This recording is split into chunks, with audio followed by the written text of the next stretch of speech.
Kali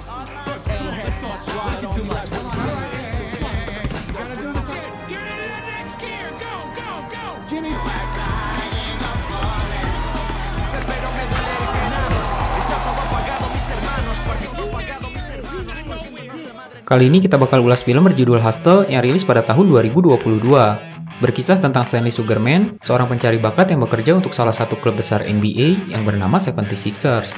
Dan dalam salah satu perjalanannya, ia berhasil menemukan seorang pebasket jalanan berbakat, yang kemudian ia ajak untuk bergabung dengan liga basket terbesar di dunia, yaitu NBA. Seperti apa ceritanya? Begini.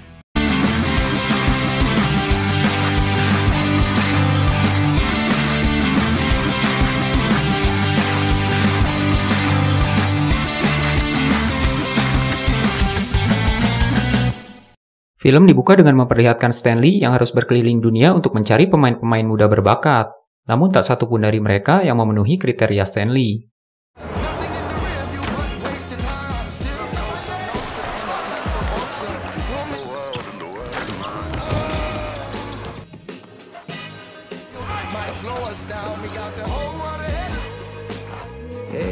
Di Jerman ia sempat mengamati seorang pemuda bernama Hess. Namun sepertinya Hess juga belum memenuhi kriteria Stanley.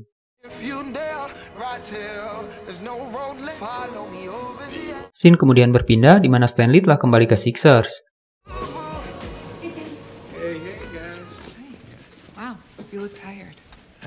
Di meja rapat, Vin yang merupakan anak dari pemilik Sixers yaitu Tuan Rex mengajukan Hess untuk dimasukkan dalam program pelatihan Sixers. Stanley nampak tidak setuju dengan usulan tersebut. Walau Hess memiliki akurasi yang baik, Stanley menganggap Hess tidak disiplin dan mudah bosan. Namun pada akhirnya, ia mengalah pada Vin karena tak enak hati pada Tuan Rex.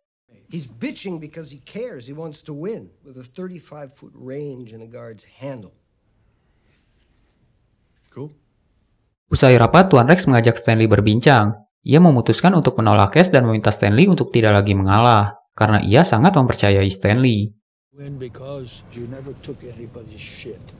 Tuan Rex kemudian memperlihatkan sebuah ruangan, dan di situ tertulis jika kini Stanley adalah asisten pelatih. Stanley nampak senang karena sudah lama ia menginginkan posisi tersebut. Stan juga membagikan berita baik tersebut pada sang istri, dan kini ia tak harus berada jauh lagi dari keluarganya.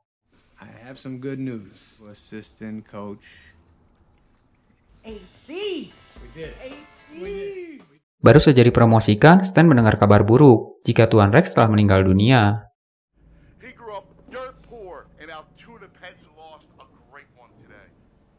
Di pemakaman, semua orang coba menghibur Stanley, termasuk Kate, putri dari Tuan Rex, karena mereka tahu jika Stanley adalah salah satu orang yang paling disayangi oleh Rex. Dan dengan tidak adanya Tuan Rex, Vince kini mengambil alih kepemimpinan Sixers. So my brother's gonna be taking over the team.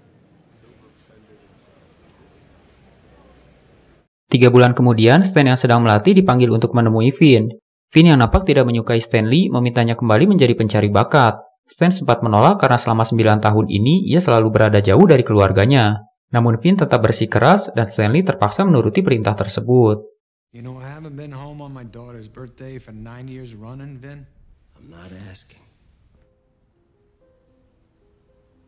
Stan kembali berkeliling, dan saat tiba di Spanyol, ia gagal bertemu dengan pemain incarannya karena sedang mengalami cedera.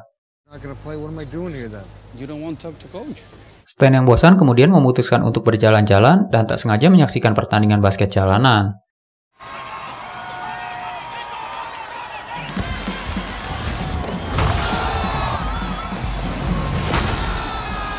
Saat itu, ia terpukau oleh seorang pemuda jangkung, bertato, panuan, lengkap dengan skill yang menawan.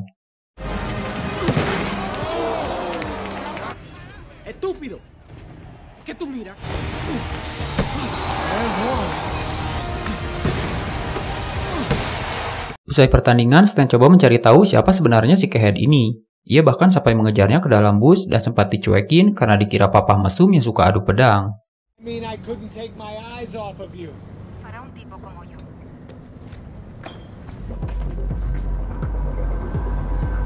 Stan tidak menyerah dan terus mengikuti si Kehead sampai ke rumahnya, dan kali ini ia malah dikira garong.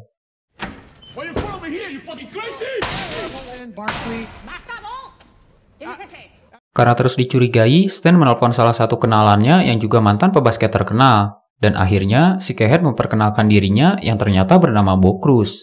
So, I'm in Spain. I wanted you to meet somebody. Yeah, he's a legend. What's your name, kid? Bo Cruz. Thank you so much, Dirk. And, say hi to your grandmother for me. Di dalam rumah, si ibu menceritakan seluruh latar belakang Bo Cruz yang sudah bermain basket sejak usia 10 tahun. Namun karena sang ayah kabur dengan wanita lain, ia kini harus menjadi tulang punggung keluarga. Saat usianya 15 tahun, ia sempat diminati salah satu tim di Amerika. Namun lagi-lagi ia tak bisa pergi. Karena saat itu kekasihnya tiba-tiba hamil dan lahirlah Lucia. Basketball all his time, so he not think of him. Lucia's mother got pregnant. Stan menjelaskan sulitnya menjadi bagian liga basket terbesar di dunia, yaitu NBA. Namun jika berhasil, ia akan menerima bayaran yang fantastis. Mendengar hal tersebut, sang ibu setuju dan mengizinkan Bo untuk pergi. How much money will you pay him? $900,000. He will call in sick. All right. Keesokan harinya, Stan coba menguji kemampuan Bo, dan hasilnya... ¿Quieres probar? Bo memiliki lompatan tinggi, 44 tembakan masuk dari total 50 kali percobaan. Tapi sayang, Finn tak tertarik dengan Bo, karena sudah 8 tahun ia tak bermain dengan tim manapun. Organized basketball in 8 years. I promise you, you have to see him live. It's not gonna happen, Stan.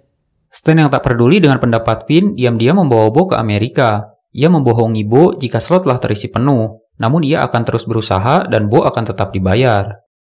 I don't understand. It's all good. Baru saja tiba, Bo sempat ditahan oleh pihak imigrasi. Karena ternyata ia pernah didakwa atas kasus penyerangan 5 tahun lalu. Dan jika ia melakukan satu kesalahan lagi di Amerika, ia akan langsung dipulangkan. Anything else you need to tell me? Now's the time. Just no more secrets from now on, all right? Esok paginya saat Stan menjemput Bo ke hotel, ia mendapati Bo memesan banyak makanan dan minuman mahal. Karena ia mengira Sixers akan membayar semua pengeluarannya selama berada di Amerika. Tanpa ia ketahui, Stan yang bakal nombokin semuanya. Got 5 cheesesteaks. Sixers are paying. Don't worry. Yes, but we don't... Stan kemudian membawa Bo ke sebuah acara unjuk gigi di mana banyak pemain-pemain berbakat, agen pemain, dan para pencari bakat menyaksikan acara tersebut. Now this is Leon Rich, basically he runs the world. Yes, man. You know he's talking about you. Come on, bro. Di awal permainan, Bo sempat bersinar dan menjadi pusat perhatian para pencari bakat.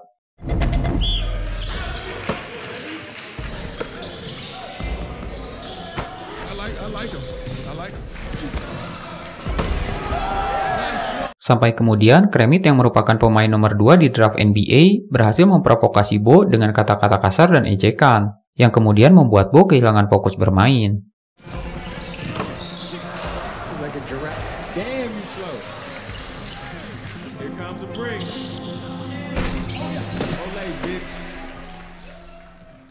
Usai pertandingan, Finn yang juga menyaksikan permainan Bo mengejek Stan di hadapan banyak orang.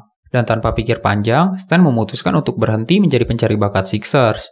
5-star hotels. I quit. She was now. Stan kemudian meminta Leon untuk memasukkan nama Bo ke dalam daftar peserta Combine. Apa itu Combine? Ini penjelasannya. Di tempat lain, Bo nampak menyesali kebodohannya. Namun Stan meyakinkannya jika ini hanya awal, dan masih banyak rintangan yang sudah menunggu di depan sana. Out there. I don't care if LeBron's playing. Do you want to be in the NBA? Yes! Keesokan harinya, Stan menjemput Bo pukul 4 pagi untuk memulai program latihan khusus. Ia membawa Bo ke sebuah jalanan menanjak dan meminta Bo berlari sampai ke puncak, dengan batas waktu 1 menit 45 detik. One. Let's go, move it, kid. Yup. Keep going, come on. Find it in you. Whoa, what are you doing? Don't stop. To the top. Wanted to walk, she got up this hill faster than you. Pada sesi latihan berikutnya, Stan membawa sang putri yang bernama Alex untuk merekam semua proses latihan Bo. I want you to finish through it. Let's go. All right, shoulder set. Oh, that's... What do you say? Because I'm what? Usai latihan, Stan dan Bo selalu mengevaluasi hasil latihan melalui video yang direkam oleh Alex. Stan memuji Bo sebagai pemain yang luar biasa, namun pikirannya lemah, terlalu sensitif dan mudah diprovokasi. Where's that big brain of yours? You're sensitive. It was a trick. He never gonna happen again. Jadi mulai hari ini, Stan menambahkan kata-kata kasar dalam proses latihan. Dasar monyet bau, kadal bintit, muka gepeng, kecoa bunting, babi ngepet, dinosaurus, brontosaurus, krik. What? Come on, Setiap harinya, Bo menjalani rutinitas yang sama, yaitu melatih fisik, mental, dan meningkatkan skill.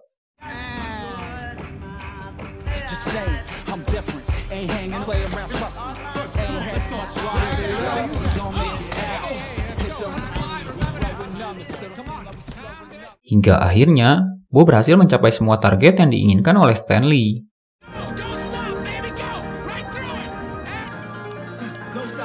Okay, retreat. Yeah, that's good, man. That's it. Go. Jimmy.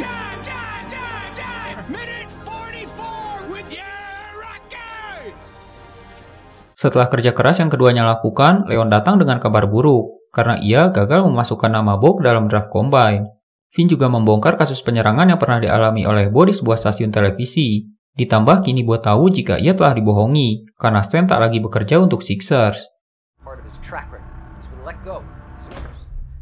Bo sempat marah karena dibohongi, namun beruntung Stan berhasil menenangkannya.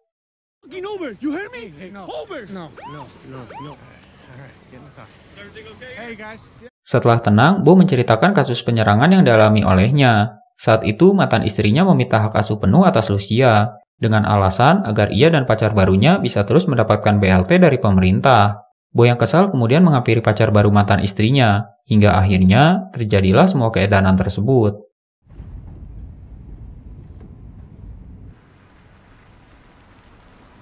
Alex kemudian datang dengan ide cemerlang. Karena Bo lahir di jalanan, mereka akan membesarkan nama Bo di jalanan. Alex membuat challenge dengan nama Tantangan Bo yang akan ia siarkan di kanal YouTube-nya. Dan siapapun yang berhasil mengalahkan Bo akan mendapatkan imbalan berupa uang dari Stanley.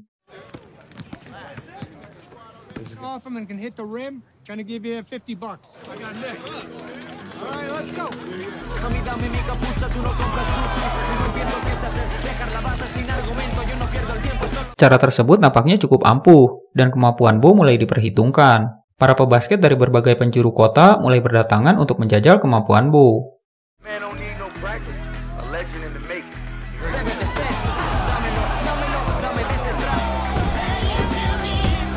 Bahkan beberapa pemain NBA ikut serta dalam tantangan tersebut.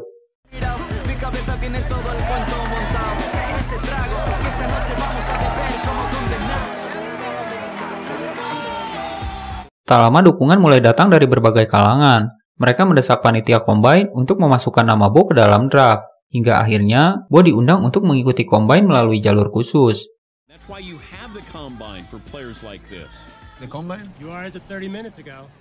Stanley juga sudah mempersiapkan kejutan lain. Ia membawa ibu dan putri Bo untuk hadir dalam acara Combine.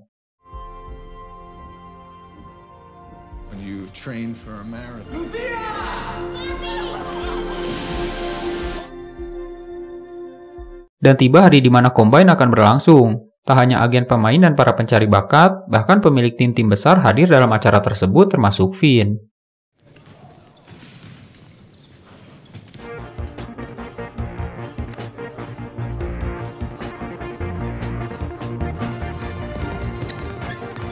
Lagi-lagi, Bo harus berhadapan dengan Kremit. Ia coba mempengaruhi mental Bo dengan cara yang sama, dan nampaknya kali ini tak berhasil, karena Bo tetap dapat tampil dengan apik.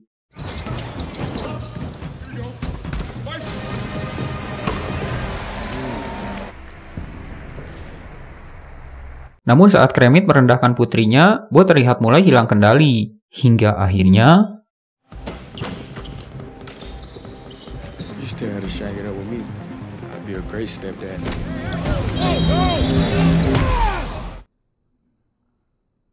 Karena tindakannya terhadap Kremit, awak media kemudian menjuluki Bo sebagai pemuda kasar yang tumbuh di lingkungan keras. Violent kid from a violent neighborhood. Esok harinya, sang ibu dan Lucia kembali ke Spanyol, lalu tak lama disusul oleh Bo.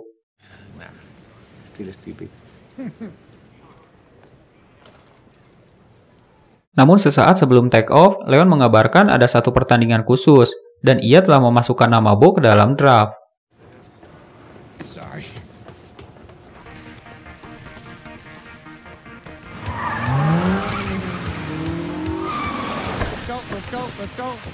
Bo nampaknya telah belajar dari kesalahan sebelumnya, karena kali ini ia berhasil tampil dengan kemampuan terbaiknya.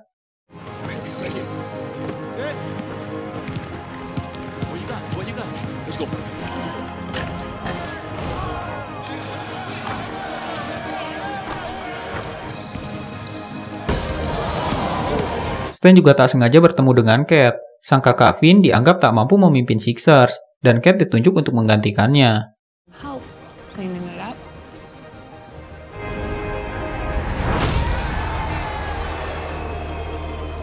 Lima bulan kemudian, Stanley kembali menjadi asisten pelatih di Sixers. Kali ini ia harus mendampingi timnya untuk berhadapan dengan Boston, yang salah satu pemainnya adalah Bob Cruz.